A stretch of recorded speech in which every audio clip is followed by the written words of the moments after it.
Hi, my name is Vanessa Giruso, and I'm here today with Dr. Brooke Stillwell.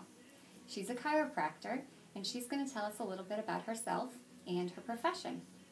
Thank you, Brooke, for being here today. Thank you so much for having me and asking me to do it. You're welcome. Why did you choose to become a chiropractor? Well, the chiropractic is in my family. Mm-hmm. So my father was a chiropractor. My grandfather was actually a blind massage therapist. Wow. And he saw very early on in his practice the importance of a healthy spine and how it related to the rest of your health. So he sent 5 of his 7 children to chiropractic school, one of them being my father. Wow. And so I have an aunt, a couple uncles, cousins, my dad, my brother. There's a bunch of chiropractors in our family. Oh, that's so neat. But so I had the privilege of growing up in a chiropractic family. I spent a lot of time in my dad's office and time with my grandfather. Okay. And I saw the impact that it could have on people's health. Okay.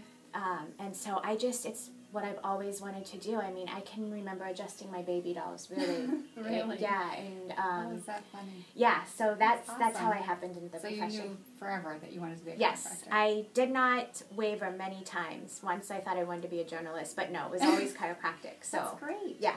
So what is your training and licensure? Yep. So I had 4 years of pre-med in an undergraduate school. I got my degree in biology. And then 4 years, just about 4 years, in a chiropractic college. Okay. So that's the typical training. When I graduated from school, it varied from state to state. Most states you needed to have that 4-year degree first to get a license. Okay. You did not have to have the 4-year degree to get into chiropractic school. But you could not practice in every state once you graduated unless you had that undergraduate degree. Oh, interesting. So for me, I didn't know where I was necessarily going to be. And so I wanted to have that 4 years. I love education anyway. I thought it was important. Yes. But I also wanted to be able to practice wherever I wanted. I didn't want to limit myself. Right. That's very smart of you to do. That's wonderful.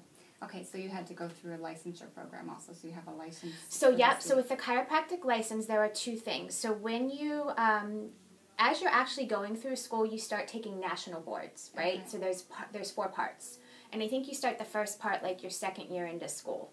But you have to have all 4 parts in order to get licensed in a state. Okay. But then beyond that, after you have passed all 4 parts of your national boards, each state has their own licensure system. Oh, I didn't know that. Yeah, so every state varies, and some of the states accept the 4 parts of boards, and that's enough for them. Other states have open book testing. Other states you have to go to a facility and test. It's all different. Okay. So the state of Massachusetts, I had to take an exam. I had to go and take the exam. And then after that, once you pass the exam, you have to go and interview in front of the Board of State Chiropractors. Wow. So yeah, that... frightening. Yeah. Okay. I've practiced in other states, and Massachusetts definitely has a... Yeah, I would say. Interesting. Yeah. Wow. Well, that's great. Okay. So how does chiropractic provide health and healing? How does it work? That's a really good question because I think that a lot of what we do can be misconstrued. I feel like if you ask the general public why they would go to a chiropractor, most of them are going to say for neck or back pain. Okay. And chiropractic does help pain relief. It's awesome for that. But there is so much more to the practice and to the scope of what we do. Okay. So I think if I could say it simply, my focus when I work on a patient is with the nervous system, right? And so the spine surrounds and protects the entire spinal cord. The brain, at one point in the brain, you have the brain stem, and the brain stem becomes the spinal cord. So I think of the brain as a ball organ with a long stick that hangs off the bottom of it. And every message the brain sends through the body goes through the brain stem, the spinal cord, and then out one of the nerve roots. Okay. So if your spine is misaligned in any way and is causing irritation to the nerve roots themselves or to the spinal cord, it can cause interference between the brain and the rest of the body. Okay. that makes sense. Yep. So the chiropractic care that I focus on in the office is more holistic and wellness care, and it's all about keeping the spine in line as possible so that your brain is speaking at 100% to your body, and then your body's speaking back to your brain. Okay. So we're just keeping the lines of communication between the brain and the rest of the body open through a healthy nervous system. That makes perfect sense. That sounds great. Yeah, wonderful. It's exciting, and there's a lot of cutting-edge research out there that is showing how important a chiropractic adjustment can be also to the function of the brain. Interesting. Because of proprioception. Okay. I'm sure you're familiar with that term. But there are, most of your proprioceptors in your body are actually in your upper cervical joint. Okay. And a chiropractic adjustment stimulates them. Yep. And when you stimulate proprioception, you stimulate the cerebellum to trigger the brain to function at its best. Oh, so it actually improves things such as memory and... Yep. It can improve focus, memory, overall brain function. Awesome for kids. There's just, it's amazing. Wow. The vagus nerve also sits right there, and the vagus nerve controls your entire digestive system as well as many other things in your body. Okay. So when you stimulate the vagus nerve in a good way with an upper neck adjustment, you can stimulate digestion, you can balance the nervous system, you can calm a person down. So it's much more than just fixing back pain. Yes, absolutely. Wow, that sounds wonderful. Okay.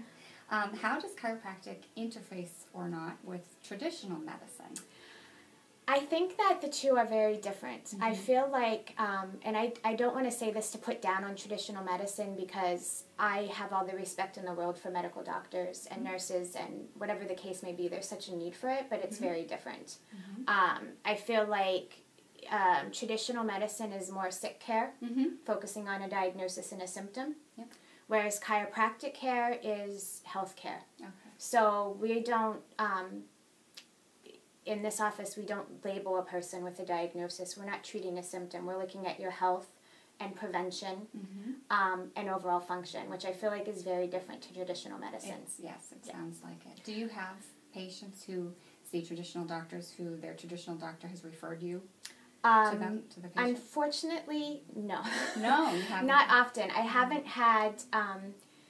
I wish that there was more communication between both sects, not even just with chiropractors, but alternative medicine in general, because there are so many great things that healthcare providers are doing. And I feel like if we could all communicate better and understand what we do, it would be so beneficial for the patient. Absolutely agree. And unfortunately, I haven't seen that from the traditional medical profession. Even when I've had patients, kids for example, that respond really well to care with things like bedwetting or asthma and tell their pediatricians, and it's just... They still don't. It's, and again, I'm not putting down on anyone because, you know, everybody has their reasons for what they do, but you're asking me, truth is, there's not a great response. There isn't? Yeah. Wow. Are there any controversies surrounding chiropractic medicine? I think that the biggest controversy would be efficacy and safety, too, especially with kids. There's a concern of the safety for a chiropractic adjustment with kids, and I adjust infants all the way up to the elderly. Okay. And the truth is really when you're working with a child in particular, the adjustments are so gentle. It's not a big rotation of the head. There's not a large force. It's very, very gentle and specific and effective. But I would think that those are probably the two. Okay. The two biggest. Yeah. Okay. Please walk me through a typical day in your office. Okay, so there are two parts to my day, and I try to keep them separate. I reserve certain parts of the day for exams and x-rays, and then also reports. So when I start to work with a patient initially, we go through a consultation. I really like to get to know the person, and I feel like if you listen to a person long enough, they'll tell you what's going on. So I like to spend time initially. We do a full exam, x-rays typically, if necessary, and then we bring the patient back to go over the x-rays in full once I've had a chance to analyze them, and then talk about what we can do moving forward to help. So I spend a lot of time initially, one, because I want to know the patient, I want to help them as much as possible. Two, because a lot of people don't really grasp what we do. And so I spend a lot of time educating. Explaining and educating? Yes. That's good. I am really passionate about educating, and I feel like if you're in the health profession and your focus is on healing and helping people, your first duty is to educate. Absolutely. And teach them how to help themselves. So I spend a large portion of my day doing that. And then the rest of the day is adjusting. And the adjustments really don't take long. Once you've analyzed an x-ray and done your first initial exam, they're only a couple of minutes. So I see a lot of, I can see a lot of people in a short period of time through the course of the day. Just for a quick adjustment Yeah. after that. Yeah. Okay, well, that's good. What are the most common reasons that patients seek chiropractic treatment? And do you treat patients of all ages, which you've already explained? I already answered that, yes. Yes. I have babies, under the age of 6 months up to 85. Okay. So I treat a wide range. Okay. I tend to focus specifically on women and children. Okay. And I have a really special place in my heart for kids because they just respond so well to chiropractic care. Wonderful. Their misalignments haven't been there as long, and they just haven't been bombarded with all of this junk that we have. So they respond. It's amazing. Wow. So, I'm sorry, I lost focus. What was the second part of that? What's the age range? Most common reason people come. Yeah, I would say most people walk in the door to a chiropractor's office, again, neck or back pain or something that they've been dealing with. I tend not to get that as much because a lot of my practice is based on patient referrals. So a lot of people that are walking in already know what I do, and they're looking for something a little different. Yep. I have a lot of patients that really walk in with no pain or any problems. They just want to stay healthy. That's great. So that's a really great thing. But I see a wide range. I also tend to get people that have had a problem for a long time. That they have had no answers for, and they're looking for any help they can get. So I'll get odd things too. Yes, what they've already tried. Right, because they haven't had any help. Something new. Okay, right. That makes sense. What do you like the most about your job? Oh, there are so many things. I love my job. I think I love working with people. I love interacting with people. I love educating.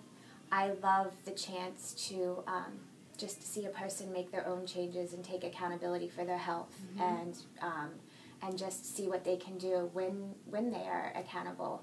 Yeah. And I tell people all the time, it's not me. I'm not doing anything special. It's your own body and your nervous system. The body is so powerful in taking care of itself if it's treated properly. And that's not just adjustments. That's how you eat and how you live your life. There's such a big range of things that you need to work on to get well, but when you empower somebody to make those changes and you see it to come to fruition, it's just... That must be amazing. It's awesome. Yeah. I just love... I love serving and helping people. That's wonderful. Yeah. Is there anything you don't like about your job? It can be tiring. Really? Yeah, it can be physically, especially when you see a lot of people in a day, it can be physically exhausting because you're on your feet a lot. That's true. And it's physical. So that would probably be my only thing because everything else is pretty darn good. That's great. Yeah. That's wonderful. Yeah. Okay. How do you define holistic health? I feel like I sort of mentioned this in the previous question. Holistic health for me encompasses all aspects of a person that you're working with. And it's not, again, just labeling or giving somebody a diagnosis or treating a particular symptom or even one part of their body. When we look at holistic health, it's the person as a whole. Right. And what is the cause of what's going on with them? Okay. So how do we get their nervous system balanced so that their brain is working as well as it can in the healing process? But then on top of that, what are they eating? How are they managing their stress? Okay. Are they exercising? Are they doing the things that they need to do to stay healthy? So you talk about everything. You talk about nutrition with your patients and everything. Yep. And I don't necessarily, there are some things that I can help with in the office, but I am really work hard to establish a network system, so if there are things a patient needs outside of what I do, Oh, that's wonderful. I can send them on. So you have a nutritionist that you can refer Yep. patients to? That's Yeah, wonderful. I just had a nutritionist in actually last week doing a presentation with me. Really? So That's great. I feel like the more people I have that I can work with, that I understand what they do, the more I can help my patients, because Absolutely. I just don't have enough time in the day to do it all. Right. And I want the best to help. But that's my view of holistic care, is not just even physically, but you're looking at the physical, emotional, mental well-being. Right. That's really what health is. Yeah. Absolutely. Oh, that's a good definition. I like that. Okay. What are your feelings about the direction healthcare is taking in the United States? I don't have a lot of great feelings about this, and I hate to say that because we do live in a great country, but I do a presentation in the office once a month where I talk about this, and I don't know, these statistics are pretty current, but there may be even more current statistics, but we're like, this country is 5% of the world's population. We take 75% of the medications, 75% of the pharmaceutical prescribed drugs, but yet the World Health Organization ranks us like 38th in overall health. We are a sick country. That's horrible. Yeah, it's really scary. And I think that if you look around, we see it in the kids with the allergies, the behavioral things. Right. Like cancer is running rampant. It wasn't like that when we were growing up. It certainly wasn't like that with my parents. No. And I feel like there has to be. I'm really passionate about this because I just feel like when is enough, right. and when are we going to do things to start to make changes? Absolutely. Because we really are getting sicker, not healthier. It is kind of sad when you look at those statistics, and it makes you open your eyes a little bit more. Yeah. And really look at this. Yeah, that's Right. That's unbelievable. And the final question is, what advice would you give to someone wishing to become a chiropractor? I would first and foremost say go for it. It's an awesome, I feel like I come to work to relax. It's a hobby for me. I love it. And to be passionate about your work and to it be fun for you is an awesome thing. Can't ask for anything No, better. I mean, it doesn't get any better. No. So that is step one. And then step two is, I think, spend some time. Chiropractors as a whole, at least the ones that I interact with, are great, really great people, and have a great focus on life and health, and they're typically welcoming of people coming in and learning from them. So get in touch with people that are local to you, spend some time in their office. Definitely, especially in undergraduate school, focus on sciences, anatomy, and physiology, because you get so much of it in college, in chiropractic college, and so if you have a good background going in, you won't struggle as much. Yeah, that's great advice. So that I would encourage anyone thinking of chiropractic school that is in undergraduate school to really have a strong focus in, if not a degree in biology or science, because it's so helpful once you get to the school. That sounds like wonderful advice. Wow. Well, thank you so much, Dr. Brooke, for sharing all this wonderful information with us today. Absolutely. Thanks again for asking me. It was great. Okay. Thank you.